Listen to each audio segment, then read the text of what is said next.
बिस्मिल्लाहिर्रहमानिर्रहीम, अस्सलाम वालेकुम व्यूवर्स, वेलकम टू टीएससी। मैं हूं अदील मंसूर। आज हम बात करेंगे क्रेटिनिन के बारे में। ये क्या होता है, अगर ये बढ़ जाए तो हमारे जिस्म पे क्या असरात पड़ते हैं। आखिर में हम डिस्कस करेंगे कि ब्लड क्रेटिनिन के बढ़ने की वजूहत क्या होती हैं और इन्हें होम्योपैथिक मेडिसिन से कैसे कंट्रोल कर सकते हैं। सबसे पहले हम ये समझते हैं कि क्रेटिनिन होता क्या है। जनाब, ये एक वेस्ट प्रोडक्ट है जो हमारे जिस्म के मसल्स यानी अज़लात के इस्तेमाल से बनता है। जब हमारे मसल्स एनर्जी के लिए क्रेटिनिन का इस्तेमाल करते हैं तो उस प्रोसेस से क्रेटिनिन बनता है। ये एक नॉर्मल चीज़ है और हर रोज़ हमारे जिस्म में थोड़ी थोड़ी मकदार में बनता रहता है।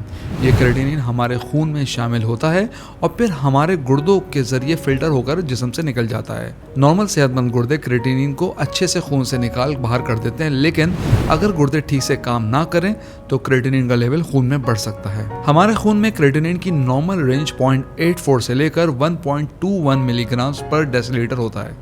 अगर इस वैल्यू से ये ज़्यादा क्रेटिनिन बढ़े तो ये एक वार्निंग साइन होता है, जैसा कि अगर गुर्दों की बीमारी हो। यह सबसे आम वजह होती है। जब गुर्दे सही से काम नहीं कर रहे होते तो क्रेटिनिन खून में जमा होने लगता है। इन बीमारियों में शामिल होता है किसी किस्म का कोई इन्फेक्शन या सोजिश। अगर आपको पथरी हो जाए गुर्दों में या आपके गुर्दे बिल्कुल ही शट डाउन हो जाएं तो काम करना बंद कर देंगे, तब आपके खून में क्रेटिनिन की मिकदार बढ़ जाती है। अगर आपके जिस्म में पानी की कमी हो तब भी कुछ वक्त के लिए क्रेटिनिन लेवल बढ़ सकता है। ज़्यादा गोश्त या प्रोटीन वाली ग़िज़ा लेने से भी आपके जिस्म में क्रेटिनिन बढ़ जाता है। और अगर आप ज़्यादा वर्जिश भी करें तो मसल्स में ब्रेकडाउन से क्रेटिनिन ज़्यादा बनता है।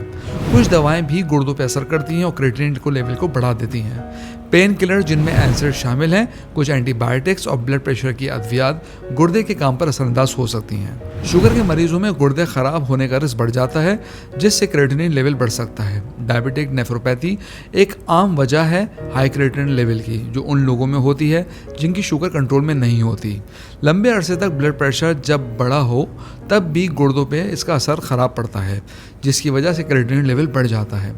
जब ब्लड प्रेशर ज़्यादा होता है तो गुर्दों में खून सही तरीके से नहीं पहुंच पाता, जिससे सफाई का काम बहुत ही कम हो जाता है। व्यूअर्स, ये बात तो क्लियर हो गई कि क्रेटिनिन लेवल का मतलब है कि गुर्दे सही काम नहीं कर रहे हैं या फिर कोई और मेडिकल मसला हो सकता है। आमतौर पर जब क्रेटिनिन का लेवल बढ़ता है तो इसका असर पूरे जिस्म पर होता है। उसके साथ में शामिल होता है जैसे इंसान बहुत ज़्यादा थकावट और कमज़ोरी महसूस करता है। अगर गुर्दे सही से काम नहीं कर रहे तो जिस्म में पानी और सोडियम ज़्यादा जमा हो जाता है, जो सूजन का सबब बनता है। ये सूजन ज़्यादा देर तक आपके हाथों, पैरों और आंखों के आसपास देखी जा सकती है। इसके अलावा क्रेटिनिन का लेवल बढ़ने से ब्लड प्रेशर भी बढ़ जाता है। हाई क्रेटिनिन लेवल की वजह से आपको पेशाब में मसाइल का सामना हो सकता है, या तो पेशाब बंद हो जाता है और बहुत ज़्यादा तकलीफ हो सकती है। इसके अलावा सांस लेने में तकलीफ या ड्राई कफ का मसला हो। कुछ लोगों को पट्ठों में तकलीफ भी होती है और ट्विचिंग पेन भी महसूस होता है। क्रेटिनिन का लेवल कुछ होम्योपैथिक अद्वियात के जरिए कम किया जा सकता है। तो अब हम इन दवाओं की बात करते हैं।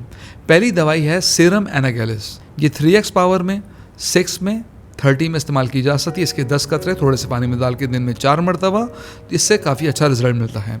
अगर क्रेटिनिन बढ़ा हुआ हो और साथ में पट्ठों में ट्विचिंग दर्द महसूस हो और पेशेंट को झटके आते हों तो इसके लिए बेलाडोना 30 पावर में 5 कतरे थोड़े से पानी में डालकर दिन में 3 बार दिए जा सकते हैं। अगर पेशाब बहुत बदबूदार हो, लहसुन जैसी बदबू आए और लैब टेस्ट में यूरिन की स्पेसिफिक ग्रेविटी बढ़ी हुई आए, ऐसी सूरत में क्यूप्रेम आर्सेनिकम 3x पावर में 2 गोलियां दिन में 3 बार दी जा सकती है। इसके अलावा मरीज को हाई क्रेटिनिन लेवल्स की वजह से बेहोशी के दौरे पड़े तो हेलिबोरस निगर एक अच्छी दवाई है। 30 पावर में दिन में 3 बार इस्तेमाल कराई जा सकती है। अगर सांस लेने में तकलीफ हो, ड्राई कफ हो तो क्यूप्रियम एसिडिकम लेने से काफ़ी फर्क पड़ जाता है।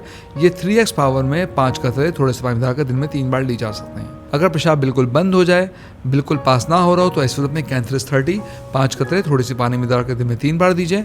और मज़ीद हाई क्रेटिनिन के साथ साथ अगर जिस्म में सूजन ख़ास तौर पे चेहरे, आँख के आसपास या पैरों पे हो और साथ साथ आपको ऐसी कैफियत हो कि आपको चूंटियाँ काटने का एहसास हो, तो ऐसे में एपिस मेलिफिका 30 पावर में दिन में 3 बार ली जा सकती है। पेशाब अगर कम बन रहा हो और टेस्ट करवाने पर पता चले कि आपके यूरिन में प्रोटीन यानी एल्बुमिन बढ़ा हुआ है तो ऐसी सूरत में आर्सेनिक एल्बम का इस्तेमाल 30 पावर में करना ज़्यादा मौजूद होता है। व्यूअर्स, ये थी हमारी आज की वीडियो क्रेटिनिन के बारे में, जिसमें हमने समझा कि क्रेटिनिन क्या होता है, खून में इसकी ज़्यादती हो जाए तो कैसे इसके असरात होते हैं और कौन सी होम्योपैथिक अद्वियात आपकी मदद कर सकते हैं। हम उम्मीद करते हैं आज की वीडियो आपको पसंद आई होगी। कमेंट बॉक्स में ज़रूर आगाह कीजिएगा। अगली वीडियो तक के लिए अल्लाह हाफिज़।